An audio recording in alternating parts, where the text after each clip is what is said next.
BNP standing কমিটির member doctor Khandakar Mosharraf হোসেনের নেতৃত্বে জামাতের মিটিংয়ে দুইজন ছিলেন, জামাতের আমির এবং জামাতের নায়েবে আমির।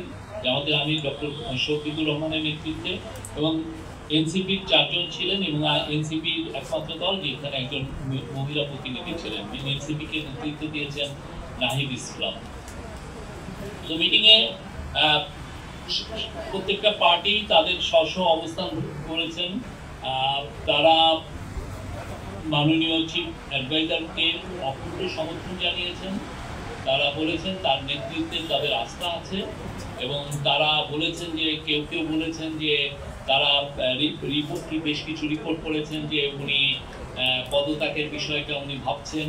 তো সে বিষয়ে তারা বলেছেন যে পুরো বাংলাদেশ সবাই এই চিফ অ্যাডভাইজারের নেতৃত্বে আস্থা আছে এবং তাকে অনুরোধ করেছেন যাতে উনি ওনার নেতৃত্বেই যেন বাংলাদেশে একটা ফ্রি অ্যান্ড ফেয়ার ইলেকশন হয় এবং নেতৃত্বে ওনাদের অকুণ্ঠ সমর্থন জানিয়েছেন। নির্বাচনের বিষয়ে বিএনপি ডিসেম্বরের মধ্যে ইলেকশন চেয়েছেন। জামাত বলেছেন যে তারা ইলেকশন চেয়েছেন, তারা মনে করেন যে রিফর্ম প্রক্রিয়া ডিসেম্বরের মধ্যে লেগে যাবে রিফর্ম প্রক্রিয়া শেষ করতে। তো জামাত প্রফেসর ইউনূস যেটা বলেছেন, প্রফেসর ইউনূস আজকে তার মিটিংয়ে 3টা পার্টিকেই বলেছেন যে ইলেকশন ডিসেম্বর থেকে জুনের মধ্যে হবে। তো জামাত তার এই টাইমলাইনকে সমর্থন জানিয়েছেন এবং বলেছেন যে এটা তাদের সমর্থন আছে।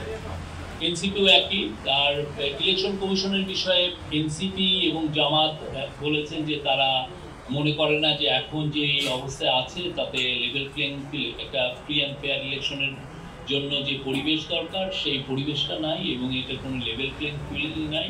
তারা জোর দিয়েছেন যাতে এই ইলেকশন কমিশনের সংস্কারের মাধ্যমে এটা লেভেল প্লেইং ফিল্ড ইনশিওর করা হয়। আর সংস্কারের বিষয়ে প্রফেসর আলিস রিয়াজ বলেছেন যে সংস্কার প্রক্রিয়া মিড-জুলাইয়ের মধ্যে শেষ করে জুলাই চার্টারটা গৃহীত হবে এবং জুলাই প্রোক্লেমেশনের বিষয়েও আমাদের কাজ হচ্ছে এবং আমরা আশা করছি যে খুব দ্রুত এই কাজটা শেষ হবে। এই ছিল বিচার প্রক্রিয়ার বিষয়ে প্রধান উপদেষ্টা বলেছেন এই মাসেই বিচার প্রক্রিয়া শুরু হবে। জুলাইয়ে যে হত্যাযজ্ঞ হয়েছে সেটার বিচার প্রক্রিয়া এই মাসে হবে এবং পার্টিগুলো তার কাছে অনুরোধ করেছেন যে খুব বিচার প্রক্রিয়ার জন্য খুব কুইক হয় এবং but at the same time যাতে ডিউ প্রসেসটা মেনটেন করে যত দ্রুত বিচার প্রক্রিয়া করা যায়। প্রফেসর ইউনূস তাদেরকে বলেছেন যে উনি এখানে সর্বোচ্চ এমফাসিস দিচ্ছেন যাতে এই বিচার প্রক্রিয়াটা দ্রুত এবং সমস্ত ডিউ প্রসেস মেনটেন করে হয়। এনসিপি চেয়েছে যে তারা লোকাল গভর্নমেন্ট ইলেকশন চেয়েছে। তারা মনে করে যে লোকাল গভর্নমেন্ট ইলেকশনটা হওয়া উচিত। অনেকদিন ধরে বাংলাদেশে ইলেকশন হচ্ছে না, তারা খুব জোর দিয়েছে যাতে খুব দ্রুত লোকাল গভর্নমেন্ট ইলেকশনগুলো শুরু হয়। আর ওরা অ্যাট দ্য সেম টাইম পুরো আওয়ামী লীগ আমলে যতগুলো ইলেকশন হয়েছে ইনক্লুডিং লোকাল গভর্নমেন্ট ইলেকশন, প্রত্যেকটা ইলেকশনকে ওরা অবৈধ ঘোষণা করার জন্য অনুরোধ করেছে। আমার মনে হয় যে বার্তাটা মূলত এসছে পলিটিক্যাল পার্টিগুলোর থেকে। তারা প্রফেসর ইউনূসের লিডারশিপের উপরে অকুণ্ঠ সমর্থন জানিয়েছেন। তারা বলেছেন তার লিডারশিপে সবার আস্থা আছে, পুরো জাতির আস্থা আছে। প্রফেসর ইউনূস বিএনপির ওই মিটিংয়েই বলেছেন যে ইলেকশন উনি ডিসেম্বর থেকে জুনের মধ্যে করবেন। উনি বলেছেন যে উনি জুন 30 কাট অফ টাইম এর দুই পারে যাবে না। উনি এক কথার মানুষ, উনি যেটা বলেন সেই কথাটা উনি রাখেন।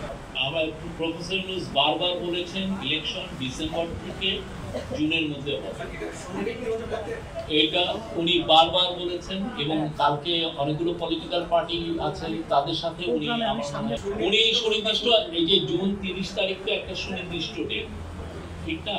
তো উনি বলছেন যে এর বাইরে যাবে না। প্রায় তো পলিটিক্যাল পার্টির সাথে আমাদের ডায়ালগ হয়, আমরা তো কন্টিনিউয়াস। আমরা মনে করি বাংলাদেশের এই যারা জুলাই আন্দোলনে ছিলেন প্রত্যেকটা পলিটিক্যাল পার্টি আমাদের অংশীজন, তাদের সাথে তো নিয়মিত চিফ অ্যাডভাইজার বসে, ওইটারই একটা প্রসেসে বসা।